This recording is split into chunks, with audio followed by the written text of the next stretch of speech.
Bueno, es muy agradable para mí estar nuevamente aquí con ustedes y tener la oportunidad de compartir.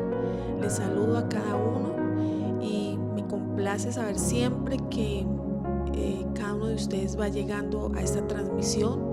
Nosotros somos la comunidad de restauración empresarial cristiana internacional CRECI y mi nombre es Luz Ángela Plaza. Estoy muy contenta de estar en este momento compartiendo con ustedes esta palabra. El mensaje de hoy lo he querido titular Vuelve a empezar. Y es que precisamente la vida se trata muchas veces de volver a comenzar de nuevo. Quizás uno pueda equivocarse, pueda fallar, las cosas pueda que no salgan tal como uno esperaba que resultaran o lo hubiese planificado, pero hay algo importante y es que siempre hay la oportunidad de volver a comenzar nuevamente. De hecho, cada día que nos levantamos es la manifestación del amor de Dios de darnos una nueva oportunidad para avanzar y para volver a empezar. Entonces, a veces la vida pues no va según lo que planificamos. De todos modos, en algunos momentos nos hemos sentado a trazar un plan y esos planes son buenos, son importantes porque nos van marcando la pauta hacia dónde vamos a ir, hacia esos logros que queremos alcanzar. Pero ¿qué sucede? Que puede hacer que esos planes trazados no salgan tal como los plasmamos en el papel. Vamos a ver entonces que un plan es una intención o un proyecto y se trata de un modelo sistemático que se elabora antes de realizar una acción con el objetivo de dirigir o encauzar hacia una meta. Entonces, sí, eso es lo que es un plan, un modelo sistemático. Vamos haciendo paso por paso. De manera que debemos estar preparados porque a veces esos pasos pues a veces no son en orden, paso 1, paso 2, paso 3, sino que a veces cambian y tenemos que estar siempre preparados para esos cambios. De manera que la vida nos enseña eso mismo y la palabra también nos da ejemplos. Quiero que vayamos al libro de Jueces capítulo 6. Porque vamos a ir leyendo lo que sucedió con el pueblo de Israel. En Jueces capítulo 6 dice que los israelitas hicieron lo malo ante los ojos del Señor y entonces el Señor los entregó a los madianitas. Durante 7 años los madianitas eran tan crueles que los israelitas hicieron escondites en los montes, en las cuevas y en lugares fortificados. Cada vez que los israelitas sembraban sus cultivos, venían sacadores de Madián, de Amalec y del pueblo del oriente y atacaban a Israel. Acampaban en territorio israelita y destruían las cosechas hasta la región de Gaza. Se llevaban todas las ovejas, las cabras, el ganado, los burros y dejaban a los israelitas sin qué comer. Estas multitudes enemigas que venían con sus animales y sus carpas eran como una plaga de langostas. Llegaban en numerosas manadas de camellos imposibles de contar y no se iban hasta que la tierra quedaba desolada. Así que Israel se moría de hambre en manos de los madianitas. Entonces los israelitas clamaron al Señor por ayuda. Cuando clamaron al Señor a causa de Madián, el Señor les envió un profeta, quien dijo al pueblo de Israel: esto dice el Señor, Dios de Israel: yo te saqué de la esclavitud en Egipto, te rescaté de los egipcios y de los que te oprimían, expulsé a tus enemigos y te di sus tierras. Te dije: yo soy el Señor, tu Dios. No debes rendir culto a los dioses de los amorreos en cuya tierra ahora vives, pero no me hiciste caso. Usted puede leerlo allí en Jueces capítulo 6 del 1 al 10. Esta es una nueva traducción viviente. ¿Qué sucedía? Los israelitas tenían sus planes, a pesar de que estaban siendo perseguidos, a pesar de que estaban siendo, digámoslo así, atormentados por los madianitas. Ellos salían y ellos sembraban sus tierras, porque el plan de ellos era recibir sus cosechas, poder tener sus ovejas, sus camellos, o sea, una vida que ellos iban planificando y que ellos querían tener de manera organizada para salir adelante. Pero ¿qué sucede? Pues los madianitas llegaban, los atacaban, arrasaban con todo y los dejaban sin nada y pasando hambre. Ellos tenían un plan elaborado: sembrar sus tierras, hacer sus vidas en esas tierras, pero los madianitas los robaban y les quitaban los sueños, les quitaban todo, destruyendo todo a su paso. ¿Por qué cayeron los israelitas en esto? Porque se olvidaron de Dios. Entonces ahí viene el primer punto: no saques a Dios de la ecuación. Sí, es cierto, todos tenemos un plan de vida, tenemos un proyecto de vida, y especialmente nosotros en la comunidad en este tiempo hemos venido elaborando desde el año pasado, desde meses atrás, ese plan, ese proyecto de vida. Hemos venido clamándole a Dios, hemos venido presentándole nuestros proyectos y nuestros planes, pero resulta que muchas veces encontramos que esos planes comienzan a prosperar porque Dios así lo ha prometido, y de repente estamos tan ocupados en esa prosperidad, en esa bendición, en que todo está marchando bien, y nos vamos alejando de Dios, nos vamos alejando de recibir su palabra, de estar pendiente y de estar en esa comunión con Dios, de rodearnos de Dios, y sacamos a Dios de la ecuación. Nos olvidamos y dejamos de honrarlo con nuestros diezmos, dejamos de honrarlo con nuestras oraciones, dejamos de tener esa comunión con Él, y de esa manera entonces empezamos a ver cómo nuestros proyectos retroceden, vuelven atrás. Eso fue lo que le pasó a Israel. Israel se olvidó, sacó a Dios de la ecuación.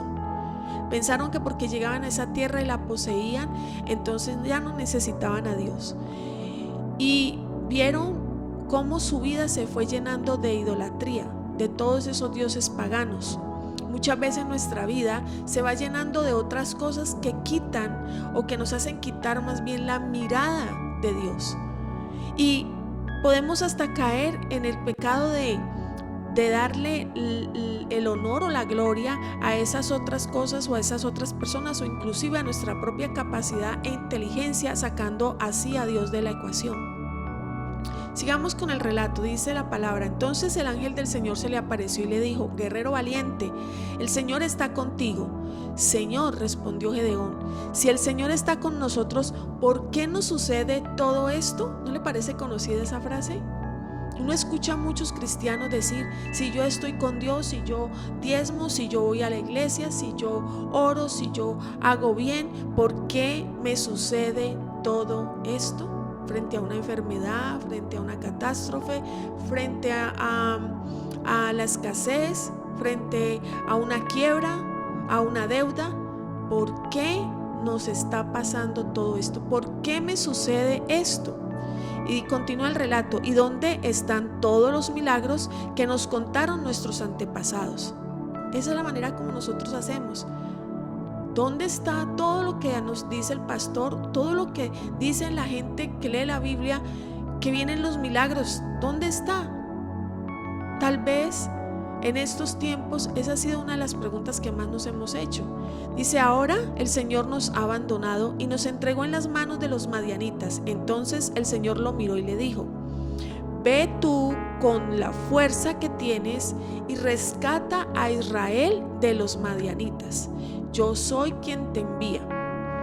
O sea, lo que estaba diciendo Dios aquí era: deja de lamentarte y de cuestionarte, porque yo te he dado fuerza.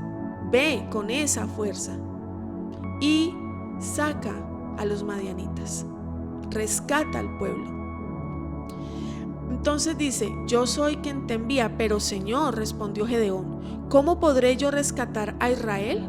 Mi clan es el más débil de toda la tribu de Manasés y yo soy el de menor importancia en mi familia. El Señor le dijo: yo estaré contigo y destruirás a los madianitas como si estuvieras luchando contra un solo hombre.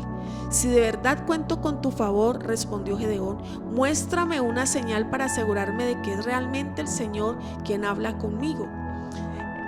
Puse todo el relato porque en realidad son tantas veces que yo he escuchado esto, hasta muchas veces yo lo he dicho también, cuando no conocía a Dios a este nivel que lo conozco. Y a veces uno pregunta: Señor, ¿qué pasa? Pero mire lo que Dios hacía. Dios nunca lo juzgó, nunca lo señaló, sino que por el contrario levantó su ánimo. Le dijo: ve, tú eres valiente. Ay, no, pero es que yo soy el último de la última tribu y soy el más pequeño, el más débil. No, Señor, yo no puedo. ¿Por qué no mandas a otro? Sí, pero el Señor le decía: no, ve tú, porque tú eres el Salvador. Tú vas a salvar a los israelitas de su enemigo. Aquí viene el segundo punto: vuelve a empezar. ¿Qué le tocó hacer a Gedeón? Volver a empezar, porque Gedeón no se podía quedar en el plan que había trazado con todo su pueblo y con todas las generaciones anteriores, con sus padres. No se podía quedar allí. No podía seguir haciendo las mismas cosas que sus generaciones habían venido haciendo. Ellos habían hecho cosas que transgredían a Dios. Ellos habían ido contra Dios mismo porque adoraban a otros dioses. Habían incumplido la parte de su pacto. Pero ¿qué sucede? Si Gedeón continuaba haciendo lo mismo, no iba a haber ninguna respuesta, no iba a haber ningún cambio y muy seguramente el pueblo de Israel iba a terminar destruido. ¿Qué tuvo que hacer? Volver a empezar. ¿Cuántas veces será necesario que tú vuelvas a empezar? Dios es un padre y cuantas veces tú necesites volver a comenzar, Él te va a animar. Él te va a decir: ve con tu fuerza, ve porque yo ya te doté con todo lo que tú necesitas. Ve porque lo que tienes a la mano, eso basta para que tú puedas libertar al pueblo. Ve porque lo que yo deposité en ti es suficiente para que tú cambies la historia de tu vida y de tus generaciones. No era otra cosa la que le decía a Dios. ¿Acaso Dios no podía hacer algo sobrenatural y hacer que los madianitas salieran huyendo y dejar en paz a los israelitas? Por supuesto que sí. ¿Será que acaso hoy Dios no puede hacer algo sobrenatural sobre esa deuda que tú tienes, sobre esa enfermedad que tú tienes, sobre esa situación que estás viviendo? Yo lo he vivido muchas veces y le he clamado: Señor, haz algo sobrenatural. Pero el Señor me dice: no, vuelve a empezar. Organiza tu vida, revisa cómo estás, qué es lo que tienes que corregir, qué tienes que volver a hacer, dónde tienes que volver a comenzar, y ve con esa tu fuerza, valentía. Y lo más importante: yo iré contigo. Y siempre esa es una promesa que Dios tiene para ti. Vuelve a empezar y no tengas temor, porque Dios está contigo. Continuamos el relato. Dice: esa noche el Señor le dijo a Gedeón: toma el segundo toro del rebaño de tu padre, el que tiene 7 años, derriba el altar que tu padre levantó a Baal y corta el poste dedicado a la diosa Acera que está junto al altar. Después construye un altar al Señor tu Dios en el santuario de esta misma cima, colocando cada piedra con cuidado. Sacrifica al toro como ofrenda quemada sobre el altar y usa como leña el poste dedicado a la diosa Acera que cortaste. Entonces Gedeón llevó a 10 hombres y hizo lo que el Señor le había ordenado, pero lo hizo de noche porque les tenía miedo a los demás miembros de la casa de su padre y a la gente de la ciudad. Temprano a la mañana siguiente, mientras los habitantes de la ciudad se despertaban, alguien descubrió que el altar de Baal estaba derribado y que había cortado el poste dedicado a la diosa Acera que estaba al lado. En su lugar se había construido un nuevo altar y sobre ese altar estaban los restos del toro que se había sacrificado. Los habitantes se preguntaban unos a otros: ¿quién hizo esto? Y después de preguntar por todas partes y hacer una búsqueda cuidadosa, se enteraron de que había sido Gedeón, el hijo de Joás. Muy, muy chévere este relato. Yo lo leo y me voy llenando de una fascinación. ¿Sabes por qué? Porque van a haber muchos muchas cosas que tú vas a querer hacer diferentes a tus padres y a tus antepasados. Y el solo hecho de tú querer salirte de esa horma de como ellos lo hacen va a provocar malestar. ¿Quién hizo eso? ¿Y por qué hace eso? Está loco. Se cree mucho. ¿No le parece conocidas esas frases? Pues mire, a Gedeón también le pasó. Él quiso obedecer a Dios. Fue y derribó la vieja estructura. Y ese es el tercer punto. Ve y derriba la vieja estructura. Gedeón la derribó. Y fue la manera como su pueblo pudo ver que realmente Dios estaba con él, que aunque tal vez era el pequeño, el que no tenía fuerza, el que creía que no podía, que no tenía habilidades, que no tenía capacidades, comenzó a hacer las cosas sacándolas de esa vieja estructura de idolatría y de manera de deshonrar a Dios, y comenzó a incluir a Dios en su fórmula, en su ecuación, y cambió totalmente la estructura, y lo que vio fue el resultado. ¿Cómo lo podía ver el resto de su familia y el resto de su pueblo? Como un libertador, como un hombre tenaz, como un hombre que había sido capaz de salir de los esquemas y de sacar con ellos a su pueblo y libertarlos del yugo que estaban viviendo. ¿Cuáles son esos esquemas o esas estructuras viejas que tú vas a quebrantar y que vas a cambiar para incluir a Dios en la fórmula, en la ecuación, y ver cómo de esa manera tú vas a libertar también a tus generaciones, a tu familia? Vas a cambiar la historia para tus hijos, para tus nietos, para las nuevas generaciones. ¿Y qué le decía a Dios? No tengas temor. Y eso mismo te digo yo hoy: no tengas temor. No tengas temor de obedecer a Dios, porque es necesario que tú tumbes esas estructuras antiguas.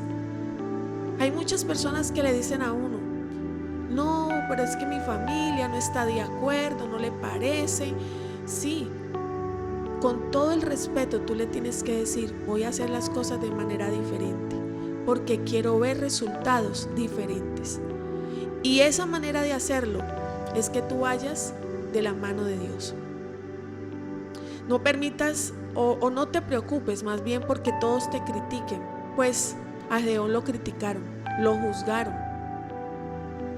No importa, todo te va a salir bien porque Dios te dará la victoria. Sigamos con el relato. Dice: entonces el Señor le dijo a Gedeón: tienes demasiados guerreros contigo. Bueno, Dios lo que le dio a Gedeón fue un plan estratégico para vencer a los madianitas. Aquí le voy a contar. El Señor le dijo a Gedeón: tienes demasiados guerreros contigo. Gedeón convocó a todos los hombres de los israelitas, y entonces Dios le dijo eso: tienes demasiados guerreros contigo. Si dejo que todos ustedes peleen contra los madianitas, los israelitas se jactarán ante mí de que se salvaron con su propia fuerza. Por lo tanto, dile al pueblo, a todo aquel que le falte valentía o que tenga miedo, que abandone este monte y se vaya a su casa. Así que 22,000 hombres de ellos se fueron a casa y quedaron solo 10,000 dispuestos a pelear. Pero el Señor le dijo a Gedeón: todavía son demasiados. Haz descender al manantial y yo les pondré a prueba para determinar quién irá contigo y quién no. Cuando Gedeón bajó con sus guerreros hasta el agua, el Señor le dijo: divide a los hombres en 2 grupos. En un grupo pon a todos los que beban el agua en sus manos lamiéndola como hacen los perros. En el otro grupo pon a todos los que se arrodillan para beber directamente del arroyo. Solo 300 de los hombres bebieron con las manos, los demás se arrodillaron para beber con la boca en el arroyo. Así que Gedeón recogió las provisiones y los cuernos de carnero de los otros guerreros y mandó a cada uno de ellos a su casa. Pero se quedó con los 300 hombres. El campamento madianita estaba en el valle directamente abajo de donde se encontraba Gedeón. Esa noche el Señor le dijo: levántate, desciende al campamento madianita, porque te he dado la victoria sobre ellos. El plan que Gedeón tenía era irse con todos los hombres. Y claro, era muy fácil tal vez poder lograr la victoria en la cabeza de Gedeón, en los pensamientos, en el plan que Gedeón tenía en su mente. Pero cuando él se presentó con todos los hombres y ya tenía tal vez un plan elaborado en su cabeza, Dios le dice: no, hay que disminuir los hombres. Y empezó a mandarlos a casa hasta que quedó con solo 300. ¿Qué quiero decirte con este punto? Cuarto punto, usa las estrategias de Dios. Tal vez sean descabelladas, tal vez sean contrarias totalmente a lo que el mundo dice, a lo que el común de la gente utiliza, tal vez sean salidas totalmente de toda lógica humana, pero las estrategias de Dios siempre te darán las victorias, y por locas que éstas sean, siempre traerán un fruto de bendición. Sigue las instrucciones de Dios, sigue las instrucciones de Dios, así no estén para la lógica humana. Eran 38,000 hombres en la tribu enemiga, y Dios le redujo los hombres de Gedeón a 300. 300 contra 38,000, un plan descabellado a la lógica humana. Esa noche el Señor le dijo: levántate, desciende al campamento madianita, porque te he dado la victoria sobre ellos. Pero si tienes miedo de atacar, desciende al campamento con tu siervo Fura. Escucha lo que dicen los madianitas y cobrarás mucho ánimo. Entonces estarás ansioso por atacar. Así que Gedeón, acompañado por Fura, descendió hasta el límite del campamento enemigo. Los ejércitos de Madián, de Amalek y del pueblo del oriente se habían establecido en el valle como un enjambre de langostas. Sus camellos eran como los granos de arena a la orilla del mar, imposibles de contar. Entonces Gedeón se acercó sigilosamente justo cuando un hombre le contaba un sueño a su compañero. Tuve un sueño, decía el hombre, en el cual un pan de cebada venía rodando cuesta abajo hacia el campamento madianita. Entonces, cuando golpeaba una carpa, la volteaba y la aplastaba. Su compañero le respondió: tu sueño solo puede significar una cosa. Dios le ha dado a Gedeón, hijo de Joás, el israelita, la victoria sobre Madián y todos sus aliados. Cuando Gedeón oyó el sueño y la interpretación, se inclinó en adoración ante el Señor. Luego regresó al campamento israelita y gritó: levántense, porque el Señor les ha dado la victoria sobre las multitudes madianitas. Increíble, increíble. La descabellada estrategia de Dios estaba siendo profetizada allí en ese sueño, y fue lo que, al escuchar Gedeón, lo que simbolizaba ese sueño, le dio mayor fuerza, le quitó totalmente el temor.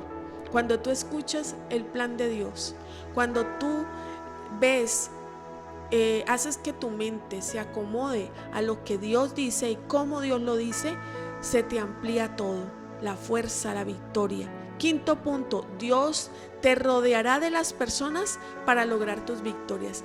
Gedeón fue con Fura, fue y se acercó para poder escuchar la conversación. Siempre Dios va a colocar personas a tu alrededor que te van a servir de apoyo, que te van a ayudar, que van a estar allí. Él te va a rodear de todo lo que tú necesites para darte la victoria.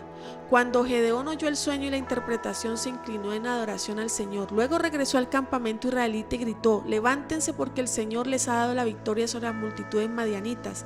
Así que dividió a los 300 hombres en 3 grupos y le dio a cada hombre un cuerno de carnero y una vasija de barro con una antorcha adentro. Después les dijo: fíjense en mí, cuando yo llegue al límite del campamento, hagan lo mismo que yo. En cuanto yo y los que están conmigo toquemos los cuernos de carnero, ustedes también toquen sus cuernos alrededor de todo el campamento y griten: por el Señor y por Gedeón. Fue apenas pasada la medianoche después del cambio de guardia, cuando Gedeón y los 100 hombres que iban con él llegaron al límite del campamento madianita. Entonces, de un momento al otro, tocaron los cuernos de carnero y rompieron las vasijas de barro. Enseguida, los 3 grupos tocaron juntos los cuernos y rompieron las vasijas. Con la mano izquierda sostenían la antorcha ardiente y en la mano derecha llevaban el cuerno, y todos gritaban a una espada por el Señor y también por Gedeón.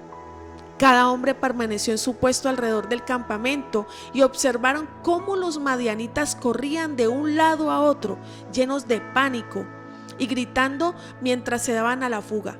Cuando los 300 israelitas tocaron los cuernos de carnero, el Señor hizo que los guerreros del campamento pelearan entre sí con sus espadas. Los que quedaron con vida huyeron a los lugares lejanos. Jueces capítulo 7. Increíble, la estrategia descabellada con 300 hombres, pero Dios también intervino por la obediencia de Gedeón. Gedeón había cobrado tanta fuerza al seguir la instrucción paso a paso de lo que Dios le estaba enseñando, de lo que Dios le iba diciendo. Desmontó toda esa estructura que él tenía, su propio plan, y comenzó a caminar el plan de Dios. ¿Y cómo hizo que con esos carneros, el estruendo del sonido del cuerno de carnero, hizo que los madianitas se levantaran asustados y luego lanzaron esas antorchas y encendieron todo el campamento? De esta manera lograron la victoria. Pero recuerde, ya Dios le había dicho a Gedeón: yo te daré la victoria. Ya Dios te dijo a ti: yo te daré la victoria.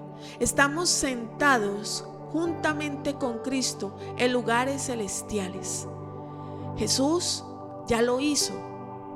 Él venció, te dio a ti la victoria. Cuando tú haces que tu cabeza, tu mente se renueve a los pensamientos de Dios y comienzas a caminar creyendo en sus promesas, en su palabra, tu vida es totalmente transformada y tienes la victoria. Y aunque haya necesidad de hacer cambios en el plan, tal vez de comenzar de nuevo, Dios siempre estará contigo. Nunca Dios te va a negar, nunca Dios te va a decir no sirves. Por el contrario, Él te va a decir: vamos, vamos que se puede, levántate, ve con esa tu fuerza. Ese hombre que escuchó esa vez por primera que Dios le decía: ve con esa tu fuerza, era un hombre que en el proceso había sido transformado y creyó a la palabra de Dios. Y cuando se enfrentó a los madianitas, tenía ya toda una fuerza dentro de él. Eso es lo que necesitamos nosotros hacer. Entonces, recordemos, no saques a Dios de la ecuación. Vuelve a empezar las veces que sea necesario, no importa, vuelve a empezar. De todo se aprende. Tercero, derriba las viejas estructuras. Si quieres ver cosas nuevas, debes cambiar la manera de hacer lo que vienes haciendo. Si quieres ser el libertador por tu familia y por tus generaciones, cambia la ecuación. Pero en esa ecuación incluye a Dios. Usa las estrategias de Dios, por muy descabelladas que éstas parezcan. Usa esas estrategias.